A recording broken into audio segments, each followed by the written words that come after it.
You Shouldn't Be Here, a Marvel fanfiction written on AO3 by Tamaranian Princess. The link for this fanfiction will be in the description box below, so I encourage you all to go check it out. Peter woke with a start. His nightmares had been getting better. Really, they had. He couldn't lie about it anyway. Friday always told Tony if Peter had one, but the one he just woke up from had shaken him, making him feel like he hadn't even had a break from them. He sighed, rubbing his face hard, staring down at his bedroom floor for a few seconds before deciding he wasn't going to go back to sleep after that. He resigned to go out to the kitchen for a glass of water. He stepped into the living room, only to see a black shadow standing near the elevator. Scratch that. 2 shadows.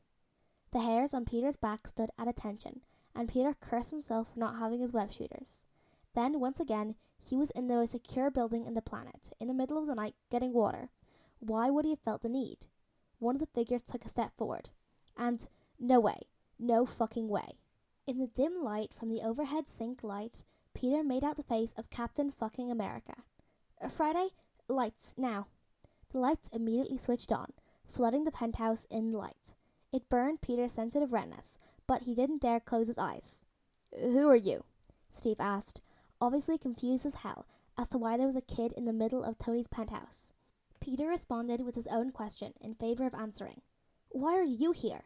Steve lifted a brow, and if Peter was paying any attention, he'd seen Natasha behind Steve, her face morphing into regret. Steve, I think we should come back another time, she says, stepping forward and placing a hand on his shoulder. We don't have to talk tonight. It's best if we do.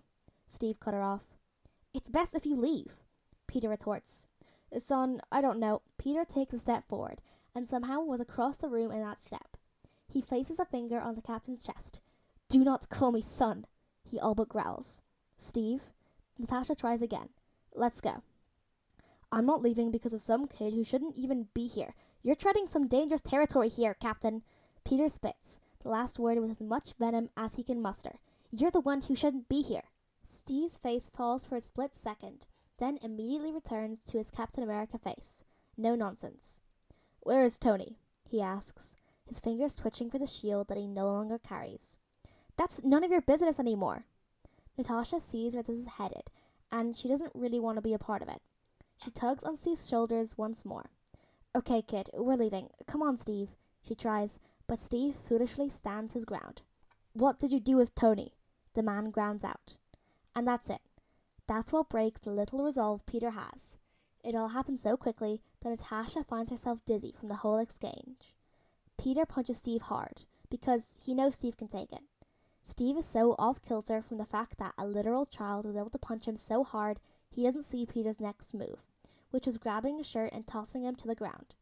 Suddenly, a window is smashed open, and Tony lands in the middle of the living room, armor slinking back to the housing unit on his chest. He sees the whole scene in front of him. Peter standing above Steve, Steve on the ground holding his jaw, and Natasha in front of the elevator with her hands covering her mouth. What the hell? Peter registers Tony's presence, but ignores him. What did I do to him? Me? You have the audacity to come here, uninvited, in the middle of the night, in our home, when you nearly killed my father, and you're asking what I did to him? Peter is seething. He only sees red. He wants to go for another hit, but then a hand wraps around his waist.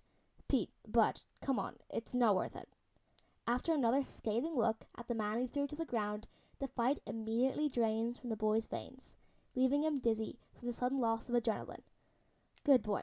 Tony gently hugs his son, then scurries over to the couch and sets him there to cool off. He stands again, walking over to his ex-friend, who is now standing, but is still cradling his jaw, his eyes wide in shame. You're his father? Is all he can get out. Tony takes a few steadying breaths before answering. Yeah. Since when? Blowing out a breath, Tony answers. 16 years now? But how? Not now, Steve. Let's go, Natasha says, finally getting him to move towards the elevator. Stop by the medbay before you leave. Have them fix Steve up. Maybe call me next time you want to have a talk. Natasha nods, and the door slides shut. It's quiet for a few minutes, Peter sitting on the couch with his face in his hands. Tony sits next to him, placing a hand on the boy's shoulder. So, you landed quite the punch on Old Man Rogers, I see. Peter makes a quiet noise akin to a dying elephant. Tony chuckles. I leave you for one night and I miss you knocking out Captain America? I can't believe it. I'll have to ask Friday for the footage. Peter still doesn't answer, but he leans into his dad. He tries to hide the sniffle, but Tony had almost 2 decades of experience with the boy, and it was impossible for him not to notice. But, come on, what's wrong? Peter sniffs again, rubbing his eyes with his sleeve-covered hands. That just felt really good. Tony barks out a laugh, pulling his kid in for a hug. I bet it did, kid. You're gonna have to replace that window, again. Tony looks over at the destroyed glass, shards all over the ground, and feels the breeze from the outside. 'Tis but a scratch, dear boy. Peter chuckles, and Tony thinks he's done his job for the night.